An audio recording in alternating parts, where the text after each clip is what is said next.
myself Vinay Katiyar from शिवालय online live classes. हम continue agriculture के लिए यहाँ पर कंटिन्यू जुड़े हुए हैं शिवालय क्लासेस से, और शिवालय क्लासेस आपको दे रहा है आपकी घर बैठे यानी कि ऑनलाइन और लाइव क्लासेस। लाइव क्लासेस और ऑनलाइन क्लासेस हमें घर पर स्टडी दे रहा है, घर पर हमें मटेरियल दे रहा है पढ़ने के लिए। तो यहाँ पर हमारे सामने जो टॉपिक पढ़ाए जा रहे हैं, हमें यहाँ क्लास में दिए जा रहे हैं या क्लास में बताया जा रहा है, उनका बखूबी अध्ययन करें और हमारे साथ रेगुलर बने रहें हमारी इस क्लास में। तो जो हमने कल टॉपिक पढ़ा था, टॉपिक में देखा था कि फसल की जलमांग क्या थी, जलमांग को कौन कौन से कारक प्रभावित कर रहे थे। तो आज हम पढ़ेंगे उसके आगे। नेक्स्ट टॉपिक हमारा है शुष्क खेती यानी ड्राई फार्मिंग। क्या होती है ड्राई फार्मिंग? क्योंकि हमारे 12th बोर्ड के अंदर शुष्क खेती एक पूरा चैप्टर है, तो इसके बारे में हमें थोड़ा सा डेप्थ में भी पढ़ना है, और नंबर अच्छे लाने के लिए नेचुरल है कि हमें थोड़ा सा डेप्थ में जाना होगा। और डेप्थ में जाने का फायदा क्या होगा? डेप्थ में जाने का फायदा है कि हम किसी भी कॉम्पिटिशन को आसानी से क्वालिफाई कर सकते हैं। तो यहाँ मेन चीज जो हमारी है कि हम जो डेप्थ में जाते हैं या किसी टॉपिक को या किसी पॉइंट को बहुत अच्छी तरह से क्लियर करके समझना चाहते हैं या समझाया जाता है, उसके पीछे एक ही कॉन्सेप्ट है कि हमारी एक तो टर्म क्लियर हो। जब तक हमारी टर्मिनोलॉजी क्लियर नहीं है, क्योंकि जो टेक्निकल या प्रोफेशनल एजुकेशन की बात करें, वहां जब तक हमारी टर्मिनोलॉजी क्लियर नहीं है तब तक हम उससे आगे उसके बारे में जानकारी नहीं प्राप्त कर सकते। तो जैसे अगर मैं कहूं कि ट्रांसपायरेशन, अब ट्रांसपायरेशन हमें नहीं पता क्या होता है क्या नहीं होता है, टर्म है, तो ये हमारे लिए क्या बन गई? एक समस्या बन गई, जबकि ऐसा नहीं हम उसको जानते नहीं है। ट्रांसपायरेशन का मतलब क्या है? पौधों के द्वारा वाष्पोत्सर्जित किया जाने वाला जल। तो अब वही चीज टर्म की वजह से होकर हम जानते होते थे, लेकिन हमें टर्म नहीं पता थी। तो यहाँ पर हमारी बेसिक कॉन्सेप्ट, टर्मिनोलॉजी और जो हमारे सब्जेक्टिव क्वेश्चंस आते हैं, एमसीक्यूज जो कंपटीशन में पूछे जाते हैं, वो चीज हमें यहाँ पर क्लियर करनी होती है। इसलिए जो टॉपिक आप पढ़ रहे हैं और जो पढ़ाया जा रहा है उसे थोड़ा सा डेप्थ में ले जाकर के आपको एक्सप्लेन किया जाता है, तो वो इसलिए कि जिससे आप कंपटीशन देने के योग्य बन सकें। और किसी भी कंपटीशन में कहीं भी आपकी बुक में उस चैप्टर से, उस टॉपिक से रिलेटेड कोई भी टर्म आती है तो उसमें आप अटके ना, वो आपकी बिल्कुल क्लियर हो। तो आज हम स्टार्ट करते हैं शुष्क खेती यानी कि ड्राई फार्मिंग। शुष्क खेती होती क्या है? शुष्क खेती का मतलब है कि जहां पर मृदा में नमी कम हो, वर्षा भी कम हो, वहां पर की जाने वाली ऐसी खेती जो मृदा की उपस्थित नमी पर निर्भर हो या वर्षा में जो जल मिल जाए थोड़ा बहुत उस पर निर्भर हो, तो ऐसी खेती को हम कहते हैं शुष्क खेती। अब बात आती है कि शुष्क खेती कहाँ जनरली होती कहाँ है। जैसे हम राजस्थान की बात करें, राजस्थान में काफ़ी सारे क्षेत्र ऐसे हैं, पश्चिमी राजस्थान की तरफ काफ़ी सारे क्षेत्र ऐसे हैं जो या तो बिल्कुल शुष्क हैं जहाँ खेती होती नहीं है, और क्योंकि वो बिल्कुल शुष्क हैं, और कुछ जगह ऐसे हैं जहाँ पर खेती की जाती है, तो उसे हम कहते हैं शुष्क खेती। अब बात आती है कि शुष्क खेती की डेफिनेशन क्या है, कैसे डिफाइन करें कि कुछ जगह तो बिल्कुल शुष्क है जहाँ खेती हो ही नहीं रही है, और कुछ जगह खेती की जा रही है जहाँ पानी बहुत कम है। तो शुष्क खेती की डेफिनेशन क्या होगी, ड्राई फार्मिंग की डेफिनेशन या परिभाषा क्या होगी? तो यहाँ पर मैं इसको कुछ पॉइंट्स से लिख रहा हूँ। जैसे एक तो सबसे पहला फैक्टर है कि जहाँ शुष्क खेती की जाती है वहाँ पहला फैक्टर होता है कि 80 सेंटीमीटर से कम वार्षिक वर्षा।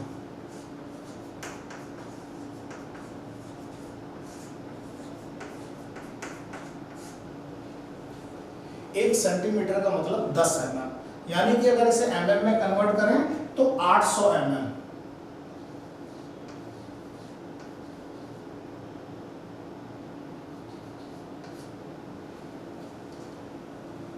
सेंटीमीटर या 800 mm से जहां वर्षा कम होती है वहां शुष्क खेती की जाती है। दूसरा इसका फैक्टर, इसी में मैं जोड़ता जा रहा हूं, दूसरा फैक्टर क्या है? मृदा नमी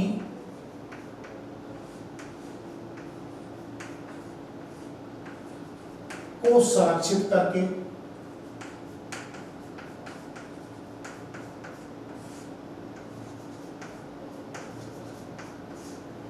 यानी कि जो मृदा के अंदर नमी मौजूद है उसे क्या करना है? संरक्षित करके की जाए। और थर्ड आता है वर्षा जल को संरक्षित करती है।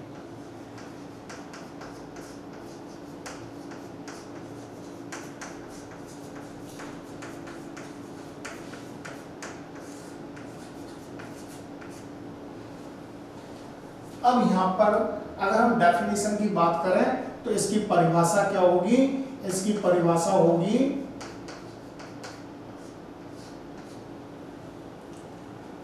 वे क्षेत्र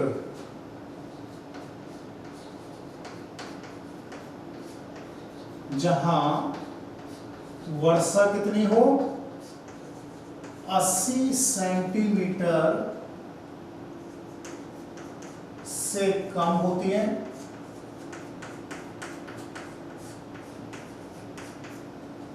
वहां पर मृदा नमी व वर्षा जल को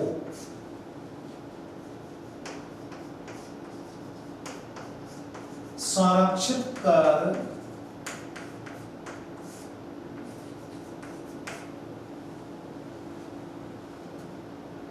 की जाने वाली खेती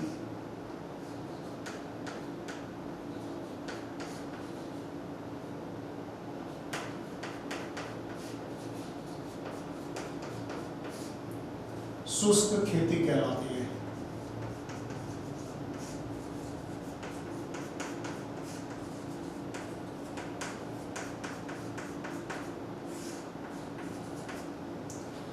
तो यहाँ तीन फैक्टर थे जो मैंने जोड़ दिए और डेफिनेशन बन गई, यानी कि वे क्षेत्र जहां 80 सेंटीमीटर से कम वर्षा होती है वहां मृदा नमी और वर्षा जल को संरक्षित करके जो खेती की जाती है उसे हम कहते हैं शुष्क खेती। तो यहाँ पर शुष्क खेती के बेस कितने हो गए या उसके फैक्टर कितने हो गए? एक तो 80 सेंटीमीटर से कम वर्षा होती है, दूसरा मृदा नमी को संरक्षित रखा जाता है, और तीसरा जो वर्षा द्वारा जल प्राप्त होता है उसे भी संरक्षित किया जाता है, यानी कि जल को नष्ट नहीं होने दिया जाता है, जल को बचाया जाता है। इसी प्रक्रिया को हम क्या कहते हैं? संरक्षण। तो यहाँ पर मैं एक बार इस टर्म को भी क्लियर कर देता हूँ। संरक्षण का मतलब क्या है? संरक्षित करना या संरक्षण। संरक्षण का मतलब है नष्ट होने से बचाना, नष्ट या व्यर्थ होने से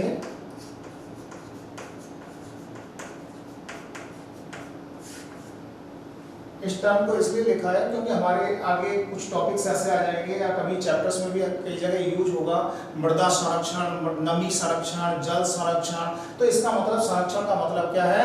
किसी भी चीज को नष्ट या व्यर्थ होने से बचा लेना, यानी कि उसे बचा करके उपयोग में लेना, तो इसे हम कहते हैं संरक्षण। तो यहाँ पर वापस में एक बार डेफिनेशन को रिपीट कर देता हूँ। वे क्षेत्र जहाँ 80 सेंटीमीटर से कम वर्षा होती है और नमी, मृदा नमी और जल को, वर्षा जल को संरक्षित करके जहाँ खेती की जाती है उस खेती को हम कहते हैं शुष्क खेती। अब शुष्क खेती की बात कर रहे हैं तो यहाँ पर शुष्क खेती में बहुत सारी, जनरली हम किसी भी कार्य को करते हैं तो समस्याएं आती ही हैं। तो यहाँ पर शुष्क खेती की अगर हम बात कर रहे हैं तो शुष्क खेती में भी कुछ समस्याएं होती हैं। जो समस्याएं आती हैं उन समस्याओं को हमने वर्गीकृत किया। कौन सी समस्याएं? जो शुष्क खेती में आने वाली समस्याएं हैं, जो समस्याएं होती हैं उन समस्याओं को हमने वर्गीकृत कर दिया। तो समस्याओं को जो वर्गीकृत किया गया तो वह 3 प्रकार की समस्याएं हैं। पहला वर्ग आ गया हमारा जलवायु संबंधी समस्याएं, दूसरा वर्ग आया हमारा मृदा संबंधी समस्याएं, और तीसरा वर्ग जो हमारा आया वो मृदा के बाद में आता है फसल संबंधी समस्याएं। तो 3 प्रकार की समस्याएं हमारे सामने आ जाती हैं। अब ये शुष्क खेती क्यों, मतलब शुष्क खेती जहां की जाती है वहां कारण क्या है और वहां की मृदा कैसी है? तो जनरली जहां पर शुष्क खेती की जाती है वहां की मृदा होती है रेतीली। तो अब हम कॉन्सेप्ट को समझने की कोशिश करें कि जहां पर शुष्क खेती हो रही है वहां पर रेतीली मृदा होने से शुष्क खेती पर क्या फर्क पड़ रहा है। रेतीली मृदा है तो उससे क्या फर्क पड़ेगा? तो यहां पर हम देखें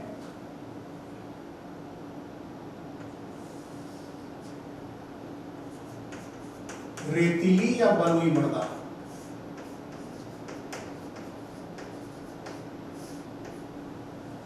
इनका पूरा विवरण हम पढ़ेंगे मृदाओं के अंदर। यहाँ पर मैं हल्का सा एक ब्रीफ आपको लॉजिक बता देता हूँ कि रेतीली और बलुई मृदा के अंदर होता क्या है कि इनके कण जो हैं उनके मध्य रिक्त स्थान होता है जिसे हम कहते हैं रंध्रावकाश, और वो रंध्रावकाश का आकार इनमें बड़ा होता है। तो रंध्रावकाश का तो मतलब क्या हो गया, मृदा कणों के मध्य पाया जाने वाला रिक्त स्थान। रेतीली और बलुई मृदा में क्या होगा, मृदा रंध्रावकाश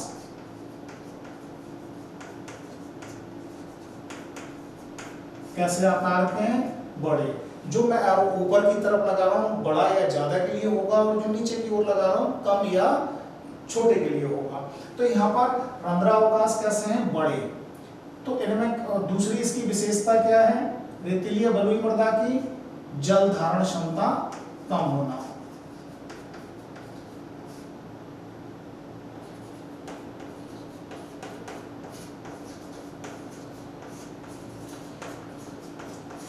नेक्स्ट इसका फैक्टर आ गया रेतीली मृदा का जल धारण क्षमता कम है। जल धारण क्षमता के साथ ये जल अवशोषण, मृदा के जो रेतीली मृदा के कण है वो जल अवशोषण नहीं करते।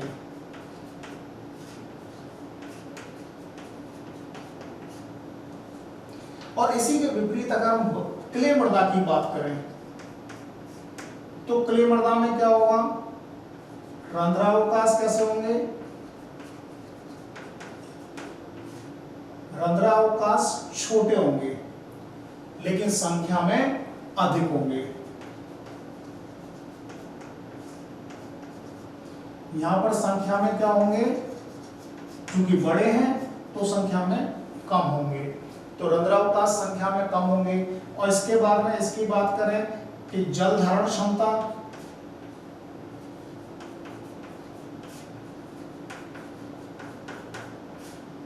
अधिक होगी। जल अवशोषण क्षमता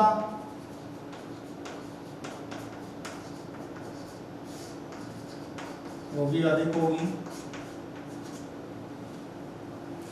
तो यानी कि अगर हम बात करें रेतीली मृदा में रंध्रावकाश बड़े आकार के संख्या में कम होते हैं लेकिन रंध्रावकाश का आकार बड़ा होता है। तो हम जानते हैं जहां पर किसी चीज के गुजरने का रास्ता अगर बड़ा है तो वो आसानी से गुजर जाएगा। तो यहाँ पर रंध्रावकाश है, रंध्रावकाश है क्या है, मृदा कणों के मध्य पाया जाने वाला रिक्त स्थान। यहाँ ये टर्म भी मैं लिख देता हूँ जिससे आपको याद रहे कि रंध्रावकाश का मतलब क्या है।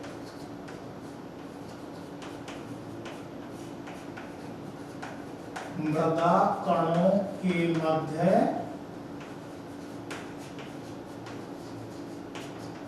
पाया जाने वाला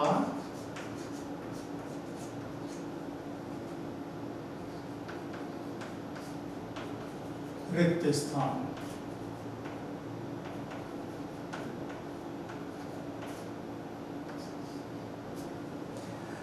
तो यहां पर आप देखें कि रेतीली मृदा में क्या है, रंध्रावकाश बड़े आकार के हैं तो इसके कारण क्या होगा, उनकी संख्या कम होगी और जल धारण क्षमता और जल अवशोषण क्षमता भी ना के बराबर या बहुत कम होगी। यानी कि रेत में पानी डालें तो वो तेजी से नीचे की ओर चलता हुआ चला जाता है। ठीक है, इसके विपरीत क्ले मृदा की बात करें तो क्ले मृदा में क्या होता है, क्ले मृदा में जब हम पानी डालते हैं वो तेजी से नीचे की ओर नहीं जाता और क्ले मृदा के जो कण हैं वो पानी को अपने अंदर अवशोषित कर लेते हैं। ठीक उसी प्रकार जैसे हम एक किशमिश और एक पत्थर को पानी में डाल दें तो किशमिश को जब पानी में डालते हैं तो पानी को अवशोषित करके फूल जाती है लेकिन पत्थर नहीं फूलता। तो इसका मतलब उसने जल को अपने अंदर अवशोषित नहीं किया। कि कोई भी स्थान, कोई भी चीज किसी चीज के अंदर जाएगी तो उसका आकार तो बढ़ेगा। कोई अगर द्रव्य या कोई ठोस कोई भी पदार्थ है तो उसका आकार तो होगा, आयतन होगा। तो किसी भी चीज को आयतन, जब किसी चीज, किसी वस्तु को, किसी द्रव को कोई पदार्थ अगर ग्रहण कर रहा है तो उसका आयतन बढ़ेगा ही बढ़ेगा क्योंकि उसका भी आयतन है उस पदार्थ को जिसको ग्रहण किया गया।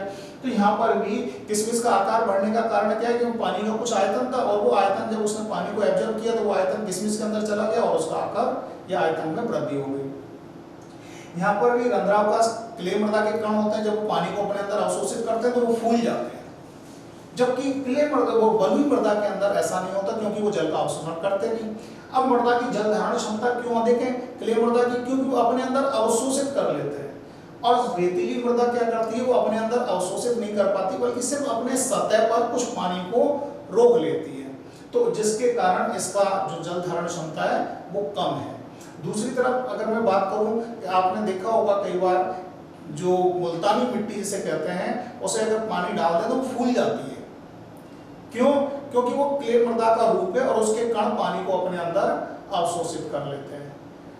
और यहाँ पर अगर मैं एग्जांपल एक और दूं कि जल धारण क्षमता अधिक होना क्ले मृदा का क्या कैसे है कि आपने किशमिश को पानी में डाला और पत्थर को पानी में डाला, लगभग 5-6 घंटे 8 घंटे आपने छोड़ दिया, किशमिश फूल गई, पत्थर वैसा ही रहा। दोनों को निकाल करके आपने समान ताप या समान ताप वाले स्थान पर रख दिया। आप देखेंगे पत्थर पहले सूख जाएगा लेकिन किशमिश को सूखने में टाइम लगेगा, यानी कि पहले वाली अवस्था में आने में टाइम लगेगा। क्यों? क्योंकि उसने पानी को क्या किया था, अपने अंदर अवशोषित कर लिया था, और जब उसने अपने अंदर अवशोषित कर लिया तो उसे सूखने में भी समय अधिक लगेगा। इसी तरीके से क्ले मृदा की भी विशेषता है, क्ले मृदा क्या करती है, जल को अपने अंदर अवशोषित कर लेती है, जिससे उसे सूखने में समय लगता है, और सूखने में जब समय लगेगा तो क्या होगा, उसकी जल धारण क्षमता अधिक रहेगी। अब हम लौट करके अपने पॉइंट पर आते हैं। ये जो कॉन्सेप्ट था वो मैंने क्लियर किया। इसके बाद में परिभाषा पर अपन वापस आ जाते हैं। तो रेतीली मृदा, बलुई मृदा जहाँ पाई जाती है वहां पर शुष्क खेती करनी पड़ती है क्योंकि वहां पानी कम है, और दूसरा पानी कम होने के साथ साथ वहां पर उस मृदा की जल धारण क्षमता भी कम है, जो पानी मिलता भी है वो उसे रोक नहीं पाती। अब हम इसके बाद में पढ़ते हैं जो हमने डेफिनेशन देखी, डेफिनेशन से रिलेटेड जो टर्म थी वो मैंने आपको क्लियर की हैं। तो यहाँ पर हमें याद रहे कि रंध्रावकाश की डेफिनेशन क्या है, रेतीली मृदा, बलुई मृदा में किस तरीके से रंध्रावकाश होंगे, कैसे होंगे और उनसे क्या प्रभाव पड़ेगा जल धारण क्षमता पर। तो इसी के साथ ही अगर आपको कहीं कंफ्यूजन हो, मैं एक और एग्जांपल दे देता हूँ कि जो रंध्रावकाश बड़े और छोटे कैसे होते हैं, यानी कि कण बड़े होने से और कण छोटे होने से रंध्रावकाशों का आकार बड़ा और छोटा कैसे होगा। जैसे मैं कहूँ कि कई बार हम स्टडी करते हैं, स्टडी करते करते हमारा जो ध्यान है, जो मैं एग्जांपल देने जा रहा हूँ वो खाने पीने की चीज़ है, ऐसा नहीं है उसकी तरफ आप डाइवर्ट हो जाएं।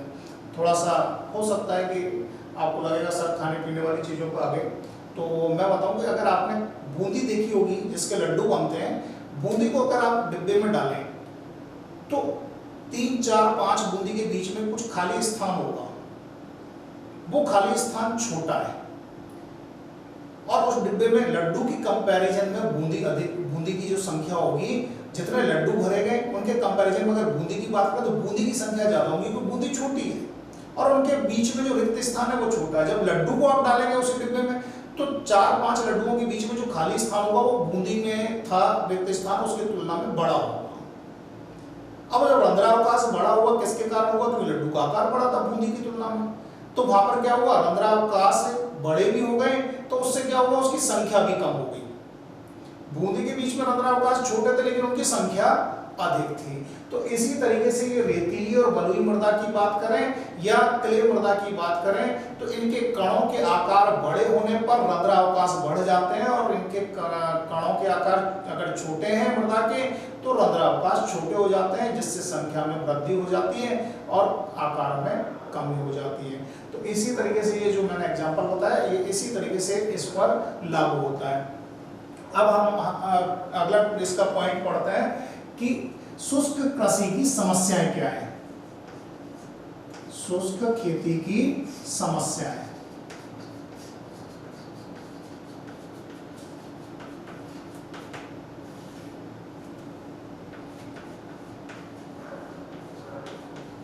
Problems of dry farming.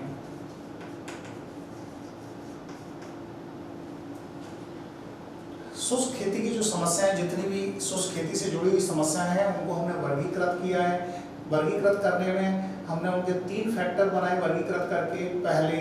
सबसे पहला आया जलवायु संबंधी कारक, ये जलवायु संबंधी समस्याएं। दूसरा फैक्टर आया हमारा मृदा संबंधी समस्याएं, और तीसरा कारक का फैक्टर आया हमारा फसल संबंधी समस्याएं। तो पहला हमारा फैक्टर क्या था, फर्स्ट फैक्टर था हमारा जलवायु संबंधी समस्याएं।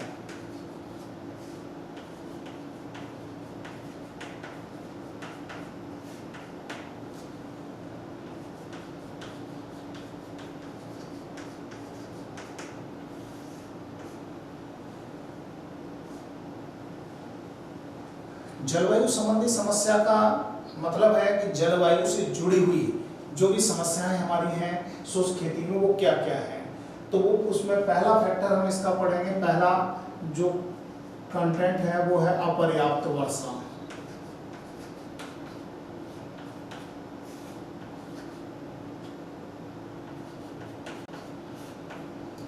यानी कि इनसफिशिएंट रेनफॉल। अब जो इनसफिशिएंट रेनफॉल है या अपर्याप्त वर्षा है उससे शुष्क खेती पर क्या प्रभाव पड़ेगा या शुष्क खेती में वो समस्या कैसे है। तो जनरली हमें पता है शुष्क खेती का मतलब है 80 सेंटीमीटर से कम वर्षा होना। तो पहली चीज तो आ रही है कि वर्षा पहले ही कम हो रही है। दूसरी, उस क्षेत्र की मृदा कैसी है, रेतीली है, वहां पर मृदा में नमी भी सुरक्षित नहीं रह पाती है। तीसरी चीज आ गई, वर्षा भी जो हम चाह रहे हैं जिस फसल के लिए, जब किसी फसल के लिए जितनी आवश्यक है उतनी वर्षा हो ही नहीं पा रही है। तो जैसे हम बात करें कि कोई भी फसल, उसके लिए पर्टिकुलर एक जलमांग होती है और हम उसी जलमांग से डिसाइड करते हैं कि शुष्क खेती के लिए हमें ऐसी फसल का चयन करनी है या ऐसी फसल का चयन करनी है जो उस क्षेत्र में होने वाली वर्षा के अनुरूप हो। अब हमने ऐसी फसल का चयन तो कर लिया, लेकिन कई बार क्या होता है कि जैसे हम 80 सेंटीमीटर की बात कर रहे हैं तो 80 सेंटीमीटर में कुछ क्षेत्र ऐसे होंगे जिनमें 80 सेंटीमीटर 75 सेंटीमीटर वर्षा होगी, कुछ क्षेत्र ऐसे होंगे जिनमें 30-40 सेंटीमीटर ही वर्षा होगी, 50 सेंटीमीटर ही वर्षा होगी। तो ऐसे क्षेत्र जहां 80 सेंटीमीटर से भी काफी कम वर्षा होती है वहां पर जो शुष्क खेती में बोई जाने वाली फसलें हैं उनको पर्याप्त जल उपलब्ध नहीं हो पाता।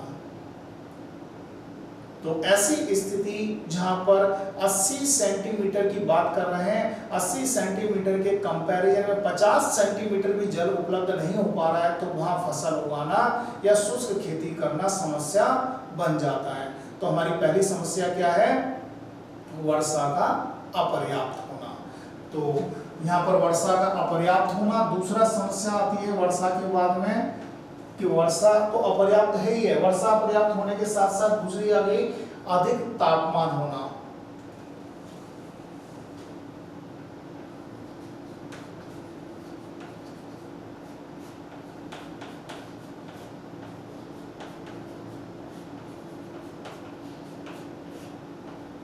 अब जहां शुष्क खेती की जाती है वहां पर तापमान भी अधिक है। पहला तो हमने देखा वर्षा जो वर्षा थी वो वर्षा उतनी मात्रा में हो ही नहीं रही, उसके बावजूद भी दूसरा फैक्टर के तापमान भी अधिक होना। तापमान अधिक होने का मतलब है कि वहां पर जो वाष्पीकरण है और वाष्पोत्सर्जन है वो बढ़ जाएगा।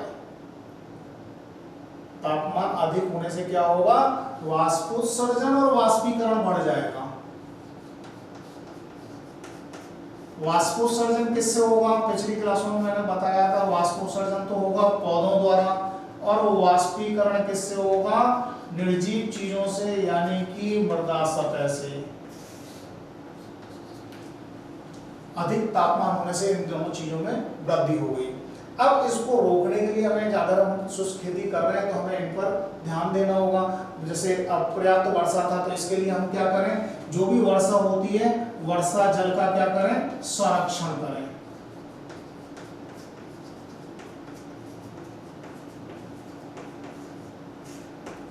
संरक्षण कैसे होगा वर्षा जल का, मृदा में गहरी जुताई की जाए, मृदा की नमी को, मृदा में कार्बनिक पदार्थ मिलाए जाएं जिससे मृदा की जल धारण क्षमता बढ़े, मृदा में नमी का संरक्षण हो पाएगा। फिर इसी तरीके से मृदा पर अधिक तापमान है तो मृदा पर क्या करें, मल्च बिछा दें।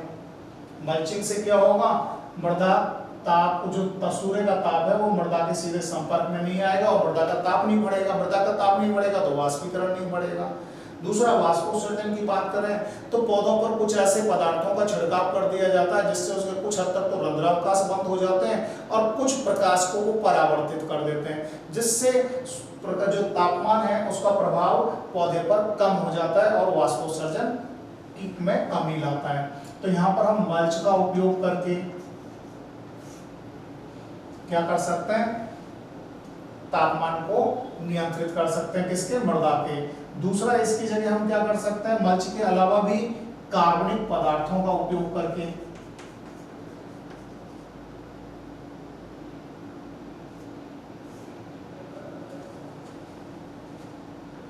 कार्बनिक पदार्थों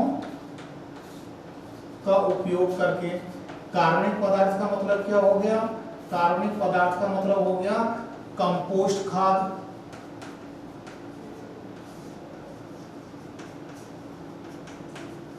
हरी खाद,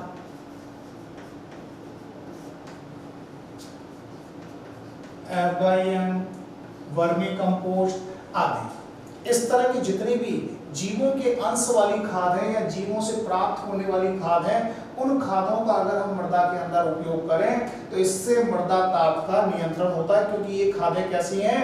ये खादें ताप की कुचालक होती हैं या ताप की अच्छी चालक नहीं होती हैं, जिससे इनको मृदा में मिलाने से मृदा का ताप नहीं बढ़ पाएगा। और जब मृदा का ताप नहीं बढ़ेगा तो मृदा से वाष्पीकरण कम हो जाएगा, और वाष्पीकरण कम होगा तो मृदा के अंदर नमी संरक्षित रहेगी।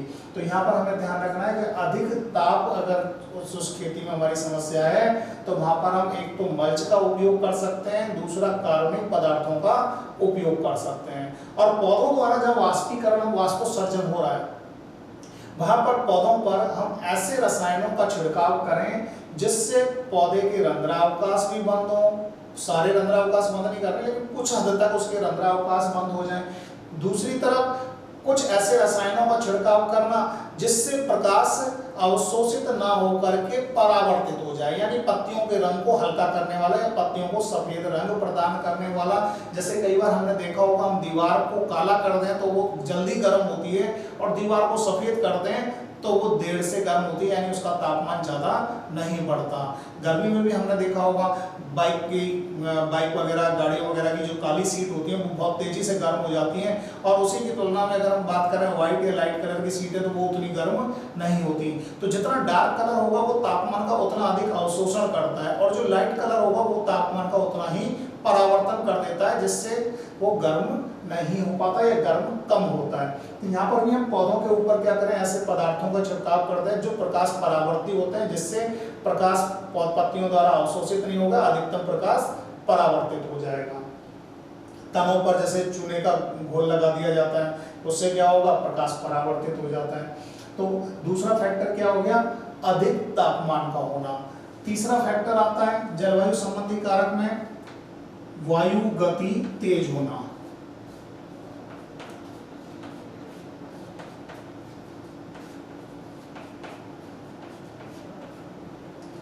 अब जहां पर शुष्क खेती की जाती है वो रेतीले क्षेत्र है, शुष्क क्षेत्र है, वहां पर वायु गति भी अधिक होती है।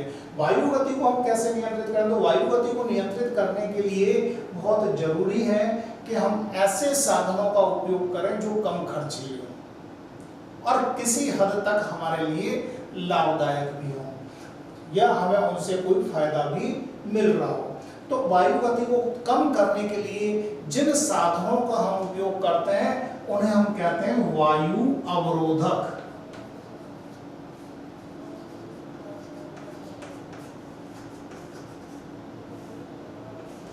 जिन्हें इंग्लिश में कहते हैं विंड ब्रेक।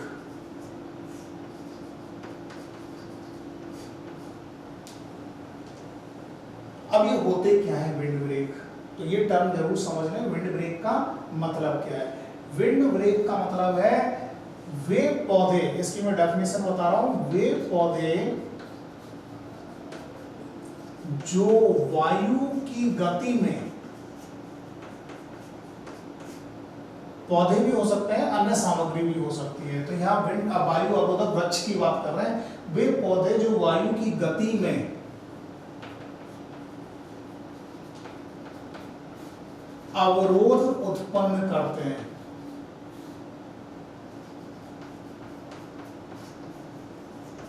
वायु अवरोधक कहलाते हैं।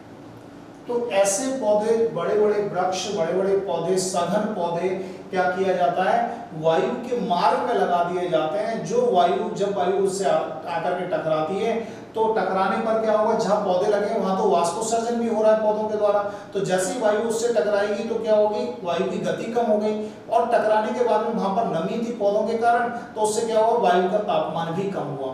तो विंड ब्रेक में पौधे लगाने से क्या होगा, वहां का वायु का जो तापमान है वो भी कुछ कम होगा और उसकी गति भी कम होगी।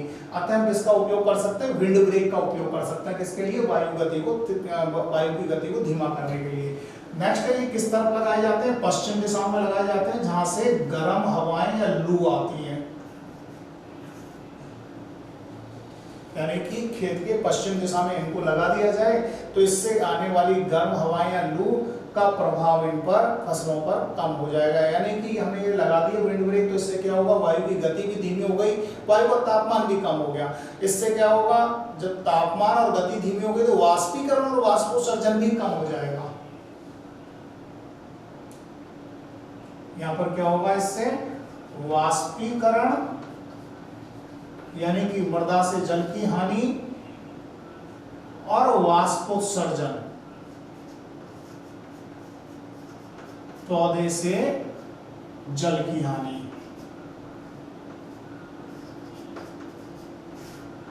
दोनों क्या होंगे, कम हो जाएंगे।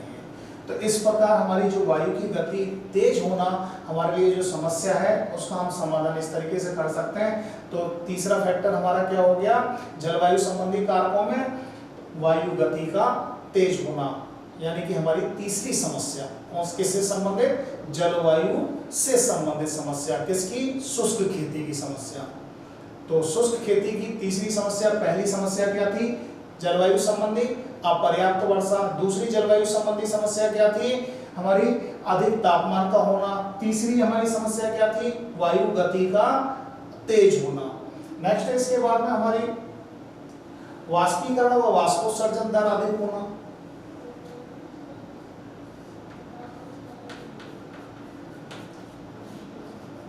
वाष्पीकरण व वाष्पोत्सर्जन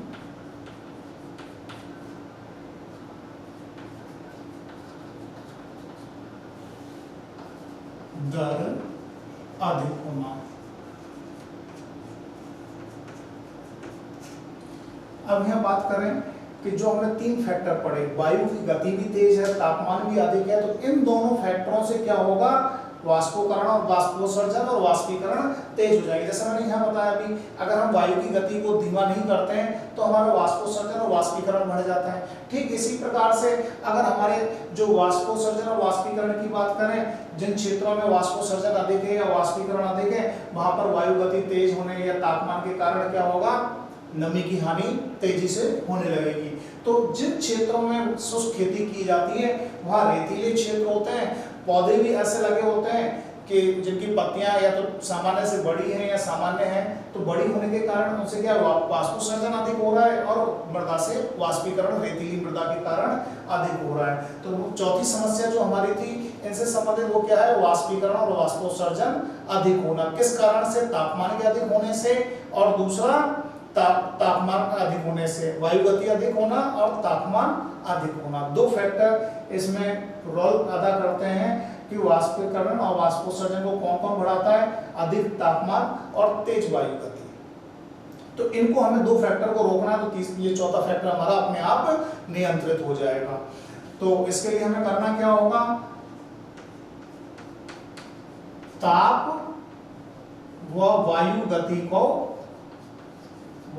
गति का नियंत्रण करना होगा।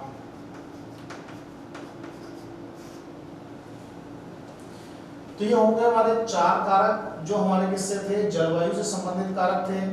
अब नेक्स्ट फैक्टर हमारा जो आता है, नेक्स्ट जो प्रकार की समस्या है वो है सेकंड हमारी मृदा संबंधी समस्या।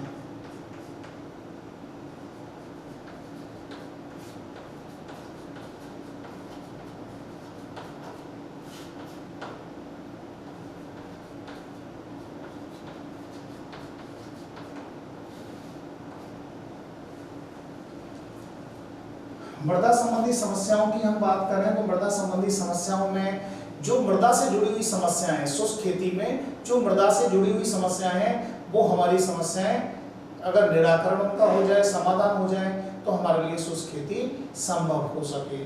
तो यहाँ पर शुष्क खेती में जो हमारी सेकंड फैक्टर है वो है मृदा संबंधी समस्याएं। मृदा संबंधी समस्या में आता है पहला फैक्टर जो हमारा आता है मृदा में कार्बनिक पदार्थों का अभाव होना। ए फैक्टर है इसका हमारा कंटेंट कार्बनिक पदार्थों की कमी होना।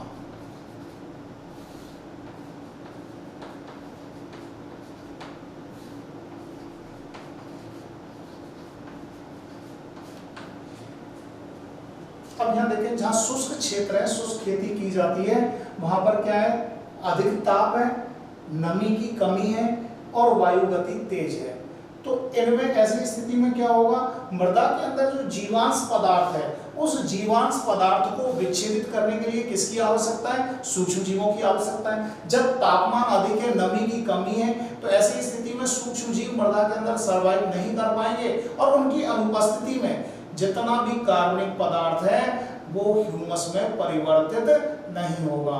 तो मृदा में जो कार्बनिक पदार्थ है, कार्बनिक पदार्थ का मतलब है ऐसे पदार्थ जो मृदा में उपस्थित रहकर या जो कार्बनिक पदार्थ है उनका विच्छेदन होकर जो ह्यूमस निर्माण होता है, तो यह कार्बनिक पदार्थ का मतलब है ह्यूमस से, जो पौधों को पोषक तत्व प्रदान करता है। और ह्यूमस से पोषक तत्व क्यों प्राप्त होते हैं, अगर हम पौधे को मृदा में दबा दें तो उससे डायरेक्ट क्यों नहीं मिल रहे, डायरेक्ट इसलिए नहीं मिल रहे कि जब पदार्थ विच्छेदित होता है, कोई भी कार्बनिक पदार्थ जब विच्छेदित होता है तो कार्बनिक पदार्थ में विच्छेदन होने से पहले वो जो पोषक तत्व थे वो जटिल रूप में थे, और जब विच्छेदन हो जाता है तो वो जटिल रूप उसका सरल रूप में परिवर्तित हो जाता है।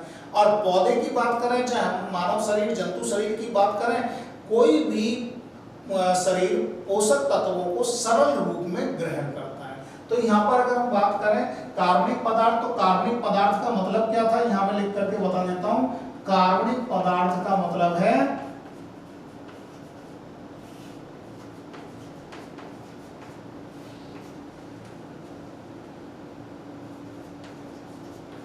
ह्यूमस, मृदा में उपस्थित ह्यूमस, यानी कि जीव जंतु पादपों के अवशेष या अवशिष्ट।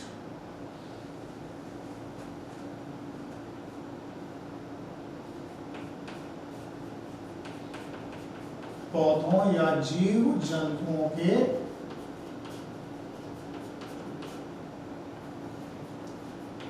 अवशेष या अवशिष्ट, ये तो है कार्बनिक पदार्थ। और जब इनका सूक्ष्म जीवों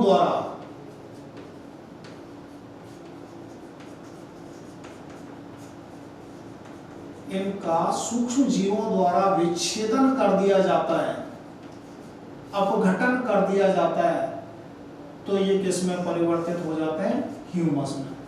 और ह्यूमस से पौधे को क्या मिल रहा है, पौधों को पोषक तत्व मिलते हैं।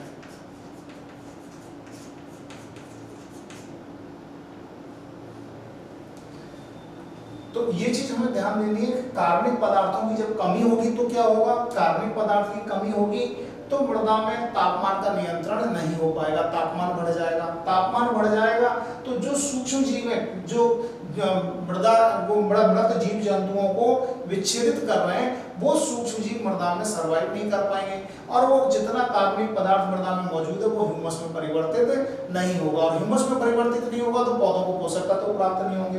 तो हमारी जो मृदा संबंधी पहली समस्या है कि मृदा में कार्बनिक पदार्थों की कमी होना। अब इसको हम पूर्ति कैसे कर सकते हैं, कार्बनिक खादों द्वारा, कार्बनिक या जीवांश खादों द्वारा। जीवांश या कार्बनिक खाद का मतलब है जीवों के अंश वाली खाद, जिनमें जीवों का अंश मौजूद हो। अब ये जीवांश खाद है कौन सी है, जैसे FYM, गोबर की खाद। तो मैंने बताया था पिछली क्लास में कि FYM का मतलब क्या होता है। FYM का पूरा नाम है फार्म यार्ड मैन्योर, जिसे हम हिंदी में कहते हैं गोबर की खाद। तो FYM, इसके अलावा कंपोस्ट,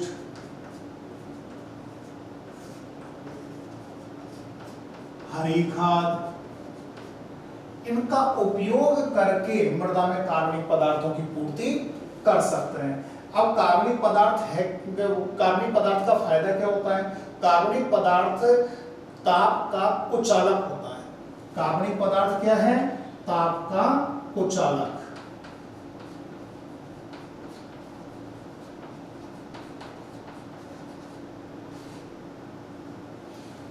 कैसे ताप का कुचालक होता है? कुचालक का मतलब क्या है, इसे समझने की कोशिश करें कि आपने एक माचिस की तीली को जलाते हैं, चूंकि उसमें लकड़ी लगी हुई है, वो लकड़ी क्या? ताप की कुचालक है, यानी कि उसकी आग हाथ के काफी पास तक आने पर लकड़ी गर्म नहीं हुई, ये बहुत कम गर्म हुई। दूसरी तरफ अगर हम लोहे की पिन की बात करें, उतनी बड़ी पिन लें और उसे गर्म करें तो हमारे हाथ तक उसका ताप पहुंच जाता है, धीरे धीरे वो गर्म होती रहती है, गर्म होती रहती है, और हमारा हाथ ऐसी स्थिति में आ जाता है कि वो पिन इतनी गर्म हो जाती है कि हम उसे नहीं पकड़ पाते। तो यही चीज है, कार्बनिक पदार्थ क्या है? ताप का कुचालक है। तो ऐसे क्षेत्रों में जहां शुष्क खेती की जा रही है और उसमें मृदा में अगर कार्बनिक पदार्थ मिला दिया जाए तो वो मृदा के ताप को नहीं बढ़ने देगा, और जब मृदा का तापमान नहीं बढ़ेगा तो वहां पर क्या होगा? नमी भी संरक्षित रहेगी, नमी का हानि कम होगी, और सूक्ष्म जीव भी सक्रिय बने रहेंगे, और वो सूक्ष्म जीव क्या करेंगे? कार्बनिक पदार्थ को ह्यूमस में परिवर्तित करते रहेंगे, जिससे पौधों को पोषक तत्व मिलता रहेगा। तो यहाँ पर कार्बनिक पदार्थ क्या है? ताप का कुचालक है, इसलिए मृदा के अंदर कार्बनिक पदार्थ मिलाए जाएं, और कार्बनिक पदार्थ मिलाने से जो चूंकि ताप का कुचालक है तो इससे क्या होगा? ताप नियंत्रण होगा कार्बनिक पदार्थ मिलाने से। दूसरा क्या होगा? सूक्ष्म जीव सक्रियता बढ़ जाएगी।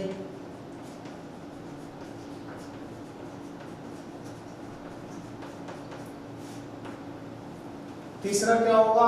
मृदा जल धारण क्षमता बढ़ेगी।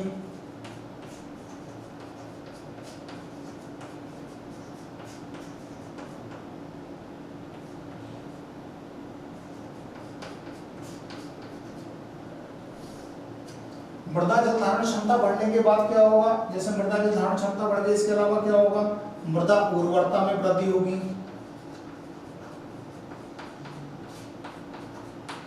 इसके अलावा क्या होगा? मृदा क्षरण में कमी आएगी।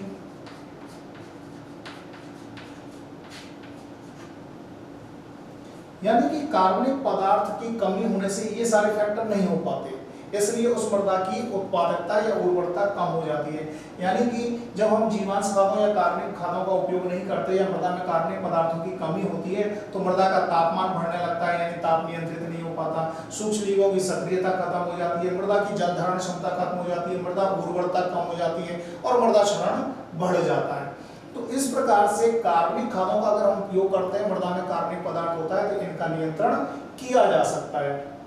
नेक्स्ट आता है सेकंड इसका मृदा संबंधी के बाद में जो हमारा फैक्टर है वो है मृदा की जल धारण क्षमता में कमी।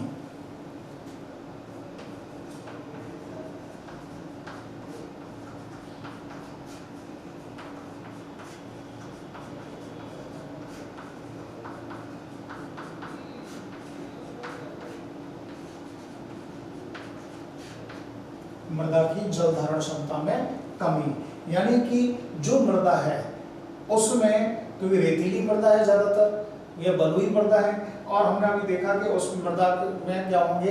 रंध्रावकाश बड़े होंगे, अधिक संख्या में कम होंगे, लेकिन अधिक बड़े होंगे, जिनसे पानी आसानी से नीचे की ओर गुजर जाता है, यानी कि नीचे की ओर चला जाता है, मृदा सतह पर या मृदा कणों के मध्य नहीं रुक पाता है। और जब ज्यादा गहराई में चला जाता है तो वो हमारे लिए पौधों के लिए भी अनुपयोगी होता है। तो मृदा की जल धारण जो क्षमता है, जहाँ शुष्क खेती की जाती है वहाँ मृदा रेतीली है और उसकी जल धारण क्षमता कम है। जल धारण क्षमता कम होने के कारण जो वर्षा, पहले तो वर्षा ही कम हो रही है, उसके बाद में जो वर्षा होती है वो जल, जो वहाँ की मृदा उसको अपने अंदर रोक नहीं पाती, जिससे जल की और कमी हो जाती है, यानी जो मिला जल वो भी हमारे लिए काफी मात्रा में व्यर्थ चला गया। अतः ऐसी स्थिति में हमें क्या करना होगा? कार्बनिक पदार्थों का उपयोग करना होगा, जिससे मृदा की जल धारण क्षमता बढ़े, गहरी जुताई की जाए जिससे जल मृदा के अंदर संरक्षित रहे। तीसरा, मृदा पर क्या किया जाए? जल धारण क्षमता बढ़ाने के लिए या जल को संरक्षित करने के लिए मृदा पर मल्च का कार्य किया जाए, यानी मृदा पर मल्च बिछा दी जाए। नेक्स्ट आता है, मृदा में अगर कार्बनिक पदार्थ की कमी है तो कार्बनिक पदार्थ अलग से मिला दिया जाए, जिससे मृदा की जल धारण क्षमता बनी रहे, यानी कि उचित भू परिष्करण और कार्बनिक पदार्थों का उपयोग करके मृदा की जल धारण क्षमता में वृद्धि की जा सकती है। नेक्स्ट आता है इसके बाद में मृदा का लवणीय एवं क्षारीय होना। मृदा का लवणीय और क्षारीय होने का मतलब क्या है? मृदा का लवणीय और क्षारीय होने का मतलब है कि मृदा में विकार होना। तो सी पॉइंट आ गया, मृदा विकार यानी कि लवणीय या क्षारीय होना।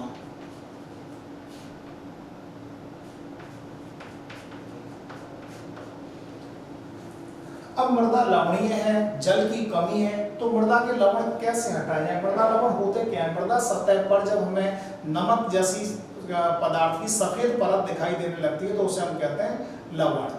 और उन लवणों को हटाने के लिए जो मृदा सतह पर आ जाते हैं उनको हटाने के लिए हम क्या करें? ऊपरी मृदा को खरोंच करके और खेत से अलग कर दें।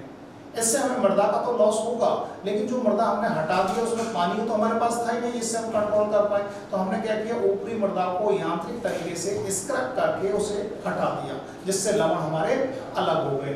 तो यहाँ पर लवणीय मृदाओं के लिए तो हमें क्या करना है? स्क्रैप करके लवणों को खेत से हटा देना है। दूसरी तरफ क्षारीय मृदाओं की बात करें तो क्षारीय मृदाओं के लिए हमें क्या करना है? क्षारीय मृदाओं को हम जानते हैं अम्ल प्लस क्षार मिलकर के उदासीन हो जाता है, यानी कि एक निश्चित मात्रा में क्षार में अम्ल मिला दिया जाए या एक निश्चित स्ट्रेंथ का एसिड जो है क्षार के साथ मिला दिया जाए तो उसका जो क्षारीयतापन है या क्षारीयता है उसकी वो उदासीन हो जाती है। तो यहाँ पर हम क्या करेंगे?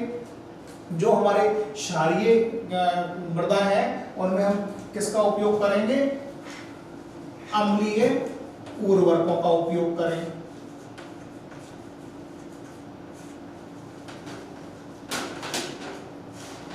तो अम्लीय उर्वरक क्या करेंगे? क्षारीयता को उदासीन कर देंगे। कार्बनिक खादों का उपयोग करें।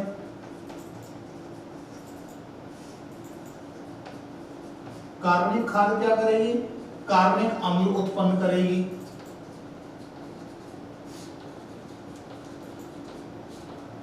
और वो कार्बनिक अम्ल क्या करेंगे? क्षारीयता को उदासीन करेंगे। तो यहाँ पर जो मृदा विकार है, जो लवणीयता है, क्षारीयता है मृदा की, उसको नियंत्रित करने के लिए हमें क्या करना होगा? अम्लीय उर्वरक या तो उपयोग करें या कार्बनिक खादों का उपयोग करें जिससे कार्बनिक अम्ल बने और वो कार्बनिक अम्ल क्षारीयता को उदासीन करें। और अगर लवणीय है तो उसे स्क्रैप करके ऊपरी सतह की मिट्टी को हटा करके हम उसकी लवणीयता को कम कर सकते हैं। इसके अलावा खारे या लवणीय जल से सिंचाई ना करें। अगर लवण या खार जिस जल के अंदर मौजूद है तो किसी भी तरीके से हम उनसे उन लवणों को या तो पृथक करें या फिर उनसे हम सिंचाई ना करें। तो ये हमारे लिए मृदा विकार, जो तीसरा मृदा विकार है, ये मृदा संबंधी समस्या किसकी हो गई? हमारी शुष्क खेती की। नेक्स्ट इसके बाद में आता है हमारा फसल संबंधी समस्याएं। थर्ड फैक्टर है हमारा फसल संबंधी समस्याएं।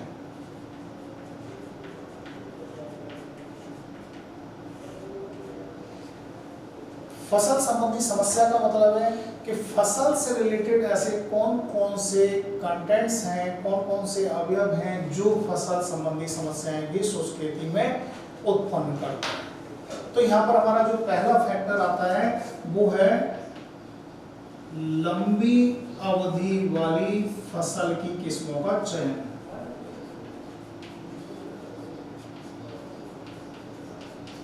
लंबी अवधि वाली फसल की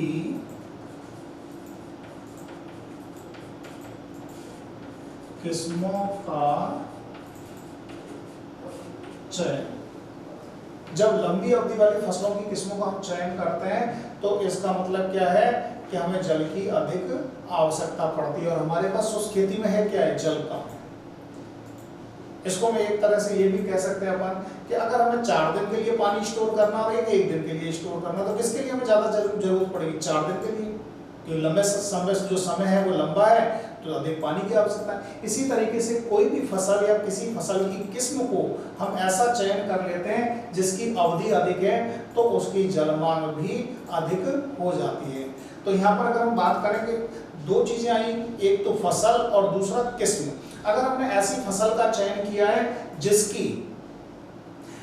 जिसकी जलमांग कम है, लेकिन उसकी भी तो किस्म है, उसकी किस्म है सूखा सहन करने वाली या सामान्य से अधिक जल चाहने वाली या सामान्य से कम जल चाहने वाली, तो उसमें भी हम ऐसी किस्मों का चयन कर लेते हैं जिनकी जल मांग अधिक होती है।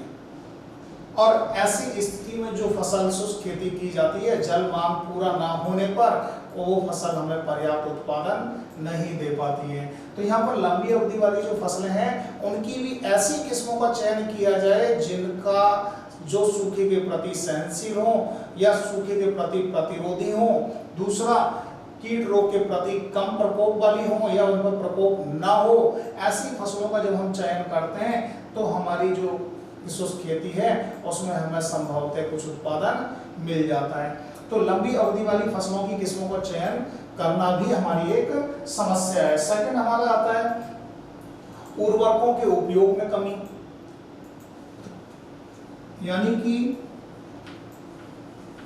जो फसल हम उगा रहे हैं उसमें उर्वरकों का उपयोग भी नहीं किया जाता। उर्वरकों के उपयोग में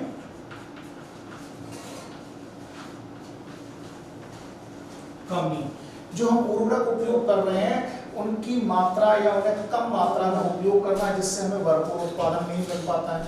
अब उर्वरक उपयोग कम क्यों कर रहे हैं? जल की कमी है। मृदा में अगर सूखे उर्वरक डाल देंगे तो वो पौधों को जब तक जल विलय नहीं होंगे, जब तक पौधों को प्राप्त नहीं होंगे। अतः उर्वरकों की उपयोग की भी कमी हो जाती है। किसके कारण? चूंकि जल की कमी है तो वहां पर उर्वरक भी कम उपयोग किया जाता है, क्योंकि उर्वरक उपयोग करने के बाद उर्वरक उपयोग जब भी किए जा सकते हैं या तो मृदा में नमी हो या उर्वरक उपयोग करके हम सिंचाई करें या सिंचाई जल के साथ नाइट्रोगेशन या फर्टिगेशन करें। तो नाइट्रोगेशन और फर्टिगेशन मैंने पिछली क्लास में भी बताया है आपको। फर्टिगेशन का मतलब होता है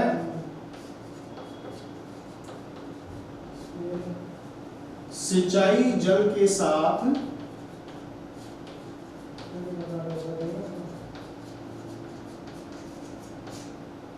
उर्वरकों का उपयोग।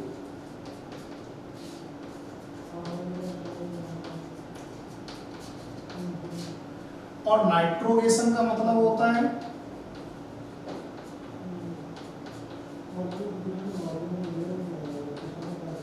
सिंचाई जल के साथ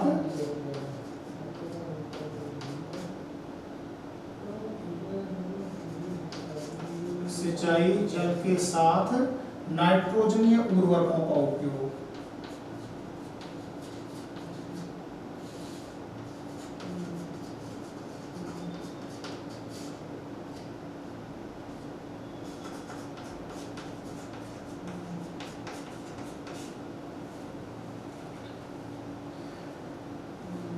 तो यहाँ पर हमारे उर्वरकों के उपयोग में कमी हमारी फसल संबंधी दूसरा कारक है शुष्क खेती की समस्या का।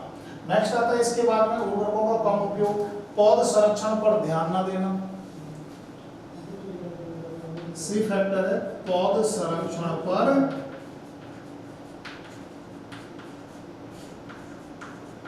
ध्यान न देना,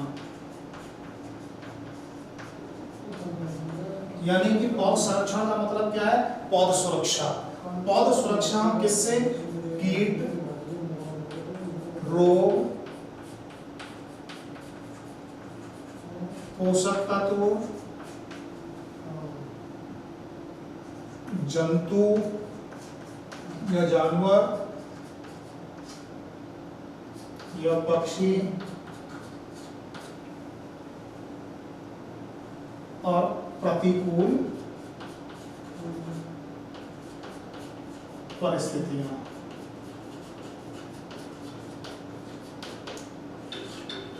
यानी कि इन सब चीजों के प्रति हमें क्या करना है? इन सब चीजों में पौध संरक्षण पर जब हम कीट रोग, पोषक तत्व यानी पौधों में लगने वाले कीट रोगों पर नियंत्रण करना, पोषक तत्व हमें पर्याप्त देना, हम पौधों को पर्याप्त मात्रा में दें, जंतु जानवर पक्षी से हम फसलों को बचाएं, प्रतिकूल परिस्थितियां जैसे लू चलना, पाला पड़ना, ये इन सब चीजों से हम क्या करना है, फसलों को बचाना है। और शुष्क खेती के अंदर हम क्या करते हैं, चूंकि हमारे पास उतना उत्पादन भी नहीं मिलता, संसाधन भी बहुत ज्यादा अच्छे नहीं होते, ऐसी स्थिति में हम कीट रोग से फसल का प्रोटेक्शन ज्यादा नहीं करते, पौधों को पर्याप्त पोषक तत्व भी प्रदान नहीं कर पाते, जंतु जानवर पक्षी से फसल की भी ज्यादा सुरक्षा भी नहीं हो पाती, और सबसे मेन चीज प्रतिकूल जो वातावरण की परिस्थितियां हैं, लू की बात करें, आंधी की बात करें, इनसे भी ज्यादा सुरक्षा नहीं हो पाती। अतः ये हमारी फसल संबंधी तीसरी समस्या हो गई, किसकी, शुष्क खेती की समस्या। इसके बाद में चौथा आता है हमारा फसल संबंधी खरपतवार नियंत्रण पर ध्यान न देना। खरपतवार नियंत्रण पर ध्यान न देना, यानी कि जो हमारे खरपतवार फसल में उगने वाले हैं, अगर हम उन पर ध्यान नहीं देते हैं तो उनसे क्या होगा, खरपतवार नियंत्रण पर ध्यान न देने से जो फसल है, फसल के अंदर जो नमी, यानी कि खरपतवार किससे प्रतिस्पर्धा करते हैं, खरपतवार फसल के पौधों से प्रकाश, स्थान, वायु, पोषक तत्व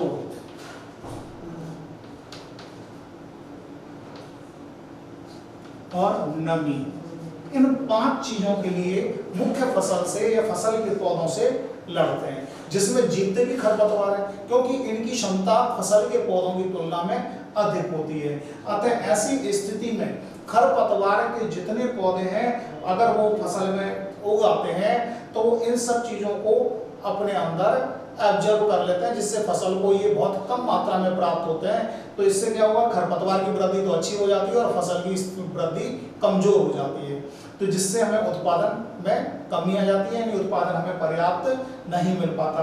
तो ये भी हमारी एक समस्या है कि हम खरपतवारों को भी शुष्क खेती के अंदर नियंत्रित नहीं करते, और जब शुष्क खेती में खरपतवार नियंत्रित नहीं करते हैं तो उससे हमें नमी का भी नुकसान हो रहा है, प्रकाश भी पौधे खरपतवार के पौधे ग्रहण कर लेते हैं, पोषक तत्व भी ग्रहण कर ले रहे हैं, तो मृदा के अंदर जो कमी आ रही है, मृदा उर्वरता का उपयोग तो मेनली खरपतवार करने लगते हैं, जिससे हमारी फसल के उत्पादन में कमी आ जाती है।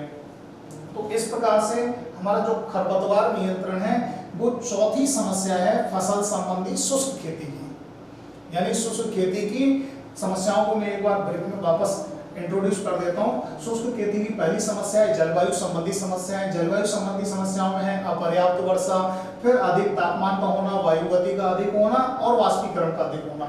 ये चारों समस्याएं हमारी जलवायु संबंधी शुष्क खेती की समस्याएं। सेकंड आती है हमारी मृदा संबंधी शुष्क खेती की समस्याएं। इसमें कार्बनिक पदार्थों की मृदा में कमी होना, मृदा में की जल धारण क्षमता में कमी होना और मृदा का लवणीय या क्षारीय विकार होना।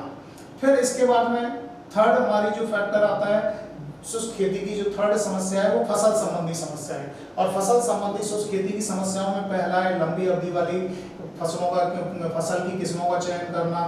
सेकंड है हमारा उर्वरकों के उपयोग में कमी होना, यानी उर्वरक का उपयोग नहीं करते हम।